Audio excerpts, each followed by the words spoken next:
Okay, good morning. I'm the old timer of this department and been doing gardening for 50 years, and I'm here to help Thomas. Good morning. I'm the new upstart here, just learning my ropes around the way, and Gus has been kind enough to show me everything I know. And so today we'll talk a little bit about some of these things we use in the garden. And we're going to be talking about motors mostly. These are all different types of equipment, and we'll kind of tell you what they are, but what we're really getting at is just the motors today and how to start them. So I wanted to show you that we have a blower and a chainsaw, and down over here there's a string trimmer. They're all two-cycle engines. They burn gasoline oil mix. We mix two-cycle oil with regular gasoline, just regular, okay? And one thing to remember, don't ever mix, if you don't use these equipment a lot, don't make a lot of fuel, because if it sits for a long time, it separates out and gums up the works. So in our business, we never used to mix up much more than a gallon. It's always easier to mix up more than to try and get rid of some fuel, okay? The other pieces of equipment that we have are the power edger, we have a mower, and if we had a rototiller and everything else, they just burn gasoline, okay? Just like in your car. And nowadays, it's easy to find because it's got a picture of a gas pump or something like that. And then these have the four-cycle. You put oil in a crankcase down in the bottom, and what you do is check that probably once a day, okay? And this is all four-cycle motors that you want to check that. And So the oil, that's the gas. there's that symbol And then it should out in the front should be the oil. right there. Okay, and a lot of time the oil on some pieces of equipment, it'll show an oil drop, and that'll tell you, because I'm trying to tell you all these different things because each company does it differently. Nobody does it the same, you know. Thomas could show you on our Husqvarna mower over here, where the gas goes, where the oil would go. There's That's good the old gas symbol. And then on the right side over here is the oil. Does it say oil on that time? Some of them right there. have a little stick, Oil. like in your car, a stick. Some of them don't even have that. They just have the oil come up just so far. Because you don't want to put too much oil in. Because too much oil will foam up, and it'll be like running it with no oil, and you'll burn up the motor. So you want to have the exact amount of oil in there. We could go into the starting procedure, okay? All right, let's go.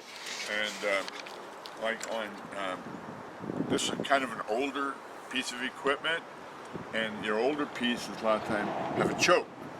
And this one has a choke and most of the chokes are right near the air filter, wherever the air filter is. And this one has an arrow, so you push this over, and that's on choke. And what it does, it chokes off the air. So a lot of fuel is going up. And on this particular one, you do that till you hear it pop a little bit. Then you maybe move this over a little bit as you pull the rope, and then it starts running, and you leave it till it smooths out, and then push it all the way over. Okay? On this piece of equipment, they also have, if somebody touches it, this is a gas shutoff. So that's either on or off. And then up in the front of this one, they have a little button up here, and that is the ignition. That turns off the electricity. So when you're all through, you just turn that off and it turns the motor off. That's all you got to do. Whereas when you get into like our new motor over here, Husqvarna, everything's up the top. There's nothing really down there. Everything's up the top. It tells you how to start it. All the controls are up there. The rope handle is over on your right side, and all you do is put it to start. I don't even think that one has a primer button, does it? No, it doesn't. No. Just pull it and it goes. So that makes it, they're trying to make the equipment today foolproof. I'm showing you different things here, but they're little by little they're trying to make it so if you're not mechanically inclined, you can start it.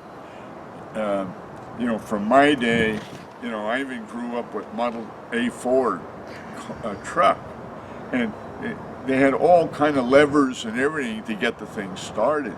Now what do? You get in your car, and some cars you get in with a little fob and it'll start. Or you could push a fob upstairs and start the motor, Okay, so the other big thing that I've always been concerned about is the starting procedure, and Thomas will show you, like on this edger, when you pull the rope, they're little jerks. You just go like this. You don't pull that rope all the way out. We've had a lot of people do that. And if you go to the end, you can pull the rope right off and break it. And then the other thing is, when you get it up here, or even up to here, you don't let go of it, because it's got a big spring. When it pulls it back, sometime right below the, right here, it'll break off. And then you let it go like that, and the handle will fly up in the air, but there's no rope on it. That means you're done until somebody repairs it. And these are things, if you take a machine class, they'll teach you how to put a rope back on. Because you don't want to, they'll look at you as quite a novice if you bring your edger into the lawnmower shop to put the rope back on. So you want to learn how to do that. Okay? Same thing on the blower. Thomas will show you up on top that the 0 is off, and remember that, very important. And the number 1 is when you want to start it. So if you don't push the right button there, you can pull the rope all you want. Nothing's going to happen. Okay? Should we give that a go, Gus? Let's try and see how that looks. Yeah. And then I think this one's got a primer button. You want to show them the starting process? There's the primer button. Let's try to start it one time. So we'll try to demonstrate starting the steel blower for you. We're going to try it on the 0 setting. So this is commonly what students do. They go 0, that looks like it's good to go. So you put the choke out, give the primer a few pushes, 3, 4, 5, whatever the instructions say. Make a nice fuel-rich mixture. And start going. And the students be sitting there, looks like for an hour. And they go, "Professor, it don't work. You got a bad machine." Yeah. And then what do you say, Gus? I say it's brand new, it gotta work. Let's try it with the 1 setting then.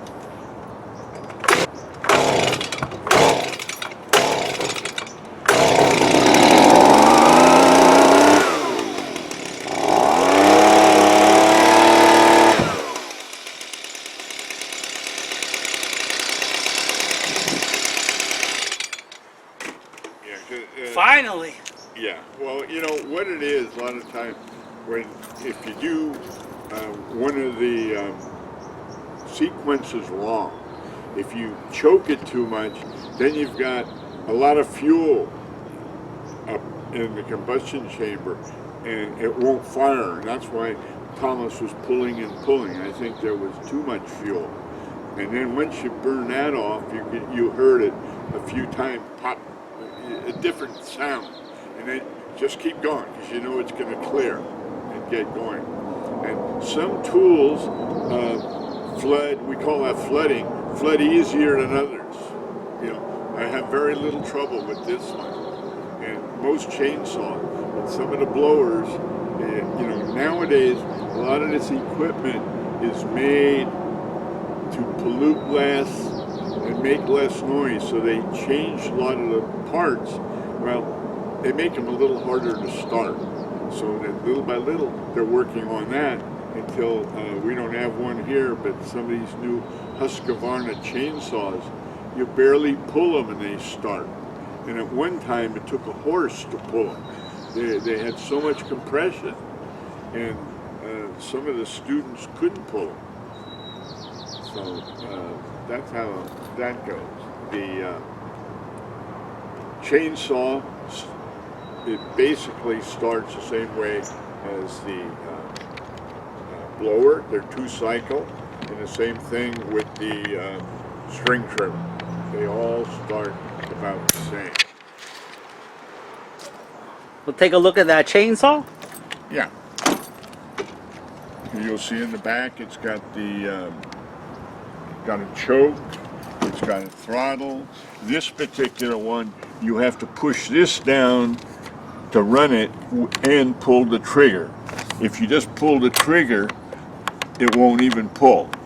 It's a safety feature on chainsaws, because there are a lot of people that don't have fingers because they started it when they should put two hands on it. One hand here, one hand here. Years ago, we had some littler saws. You start them with one hand. Well, what do you do with this other hand?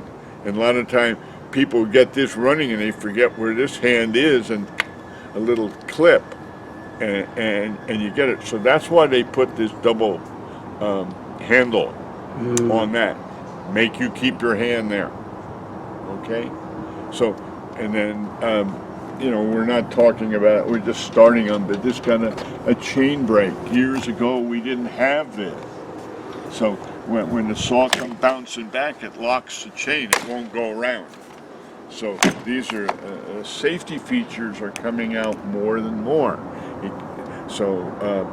The reason we showed you this one that's old, a lot of time you made it go to work for a gardener or a homeowner that has one of these.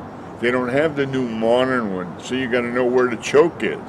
You know, when you get like the Husqvarna over there, you don't have to know where the choke was. It just tells you, you know, turn it on and pull the rope. And you'll see, Thomas could show you on this Husqvarna, to start it, the rope is on the way back by the handle. Years ago, it used to be right on top of the motor. So you had to stand up in the front, and a lot of time the mower would jump up and drop on your foot. So they had a place to put your foot. So little by little, but I'm trying to make you aware of the older equipment, because you will, if you work for, when you start out in this business, a lot of time as students, you go and work for homeowners. You don't have time for a regular job with a gardener.